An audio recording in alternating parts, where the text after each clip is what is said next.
That was a useful wicket near the end there, wasn't it? Yeah, it was fantastic. Obviously, we were toiling pretty hard all afternoon, and then to come away with that important wicket at the end was fantastic. How do you sort of assess the balance of power in the match at the moment? Yeah, it's pretty level, I would say. There's obviously 2 days to go, so there's a lot of cricket.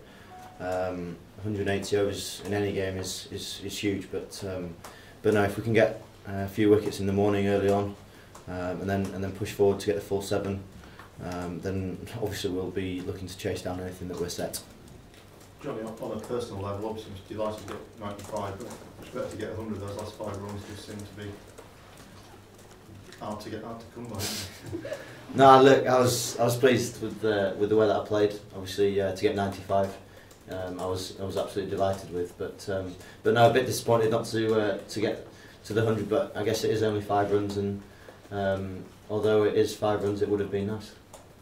Did it help in one way that, given all the sort of build up to the match and the absence of Kevin Peterson, that sort of distracted the fact that you were playing, if you know what I mean, that was going on, and you could just concentrate, you know, on whatever you were doing? No, look, I was obviously pleased when I got the call up. I hadn't been around the squad for about three or 4 weeks, so I haven't got any clue what has been going on with that. So now I was coming in, obviously on the back of the Lions last week, feeling good and feeling confident. Did you feel earlier in the year that you hadn't done yourself justice in your 3 tests? Yeah, perhaps in some ways. Yeah, perhaps in some ways. But at the same time, at that point, I went out and did my best for England. Johnny, what did the skipper say when you came in? Good luck. When you came in after 95 and narrowly missing out on the time. Oh right, no, he was delighted with the way that I played. Obviously, it was quite a tough period of play when I went in, so I was pleased to ride that. Obviously, Ian Bell played fantastically well as well through that period and that partnership. So, no, obviously, I was as a side we were pleased to get up there and then finally get past them. Michael Vaughan described it as the best 95 he'd ever seen. Well, that's very nice of an ex-England captain, and no, it's obviously flattering when someone does say something like that. But yeah, I was confident with the way that I was playing, coming off the back of the Lions last week, and came into it just being myself. Would you say they're the hardest runs you've ever scored, given the match situation and the quality of the ball? Yeah, of course they're a world-class attack. So playing out there in a Test match against the number 2 in the world is never going to be easy. Obviously, the likes of Steyn, Morkel, Philander, Callis, and Tahir, it's a pretty formidable attack. But at the same time, we've got 7 wickets to take in the morning, and with our bowlers that we've got and the skills that they have, then we'll be confident that we can take those wickets. Johnny, when Roach bowled so well at you at Nottingham, a lot was made of your difference against the short ball. Did you leave Trent Bridge thinking you had work to do on that, or? Oh, obviously when you kind of get exploited in some sort of way, then you go away, you look at things, but at the same time there's no drastic changes that I've made at all. You go away, you work on your strengths, without a doubt. You look at little things that you can improve on all the way through. So we went away, worked with Martin Moxon and Graham Thorpe over the last couple of weeks, made little improvements, tinkered little things, and then it's not just going to happen like that. It's something that's an ongoing thing. You can't just change by the click of a finger. It goes through practice, it goes through stages. You're going to fail by going through those changes. So no, I was pleased with the way that some of those things I've implemented and they went, but at the same time there's still work to be done. Have you looked at any video of other batsmen playing against a short ball that you took lessons from, if you like? No, I haven't, no.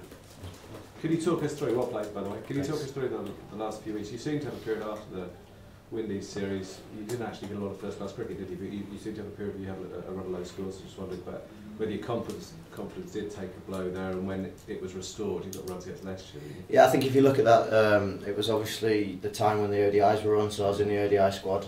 At the same time, Yorkshire had 2020 games, so if you're looking off the back of something like that to try and gain time in the middle, then 2020 isn't necessarily the period that you go to look at that. You get put in situations, you get put in scenarios that demand you play in a certain way.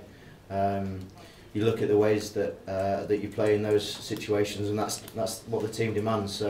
So yeah, I did perhaps go through a bit of a dry spell with the runs, but at the same time, it would have been in 2020 cricket rather than 4-day cricket.